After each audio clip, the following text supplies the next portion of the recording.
Here's how world events can affect your local real estate market. My heart hurts for a lot of parts of the world right now, and it is a very overwhelming time. Yeah. Some of the things that we even do in our day-to-day lives feel very mundane when we know that other people are struggling and suffering and fighting on a way that we just can't comprehend.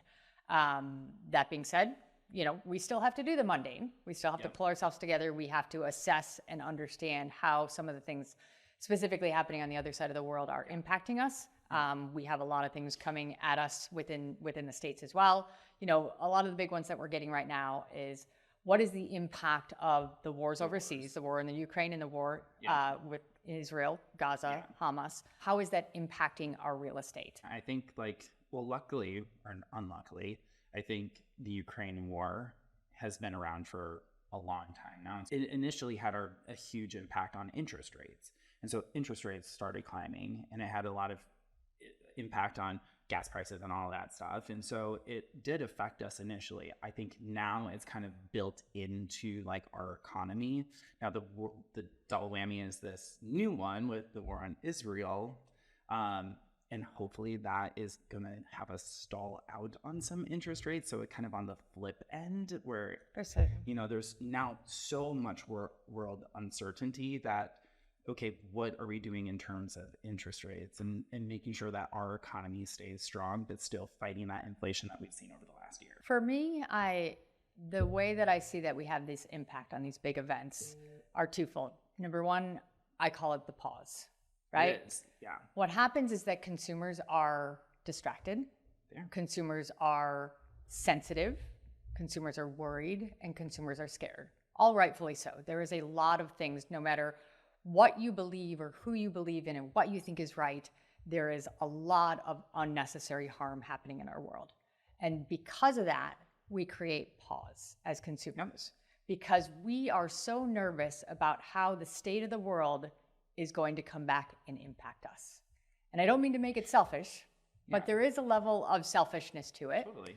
And that people are so worried about. The question that we get is, how will it impact real estate? Yeah. How will it come back to impact me? And because of that thought in itself, because of that question, it creates pause. And what pause is when our consumers slow down their purchases, they start to overthink a little bit, and they stop performing. And so what we can see, especially in certain markets that are more sensitive to these types of things, certain markets will literally just take an exhale, just take a step back as we see how dust is settling and as we see how we're distracting.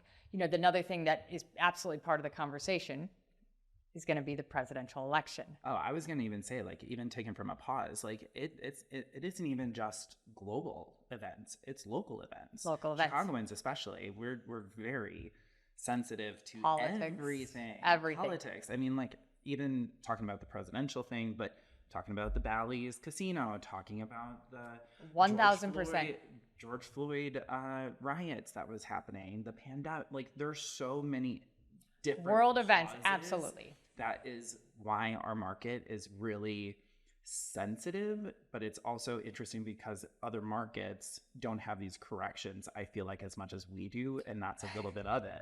Well, you hear me say it a lot. I tell everyone that I think that us metropolitan people, and as I make fun of myself, I'm including myself in it, is that we tend to be overly sensitive to world events. Totally. Local events, world events, events in general. Yes. We over-sensitize them, maybe over-dramatize them, because we're so worried about how they're going to come in and impact our lives. Yes. Right? Yep, totally. And because of that, I don't want to say overreact because that's not the right word, but we get nervous, we pause. We digest it. I think that's it.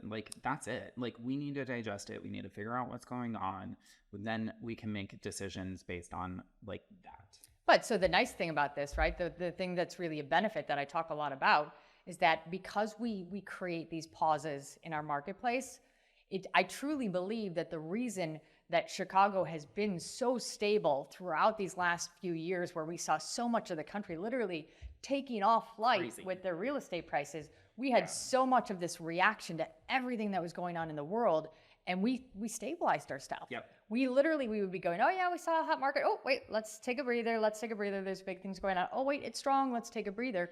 Which is what happened with the Ukraine war last year. Like last fall, it was dead. Yes, for certain. And so right now we are absolutely experiencing in certain markets that there is a bit of a pause in activity, just as people digest what's happening and they are diverting their attention in other directions, right? Now, not to say that it's sometimes sad to say, but as we go through these bigger events, the reality is as the dust starts to settle, and we can all hope and pray that the dust settles overseas sooner than later. We can hopefully all agree on that. With that being said, our market will return to normal. I mean, it's always a little sad for me to say. It just kind of, once the dust settles and people are less distracted, we will get back to where we were.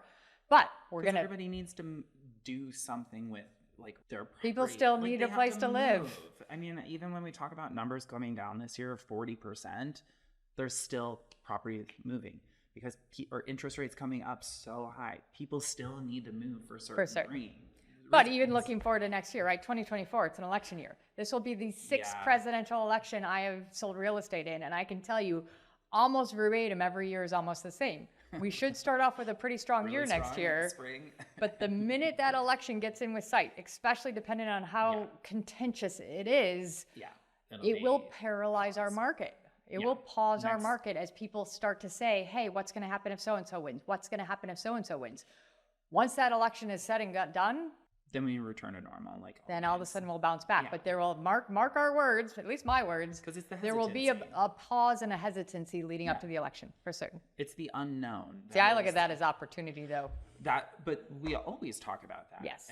Each of these pauses right now has opportunity for buyers out there that we haven't seen all year. So, so our hopes and prayers are with resolution in what's happening overseas. It's been obviously a very terrible time. We are hopeful that it resolves in a positive outlook with as least amount of bloodshed as possible.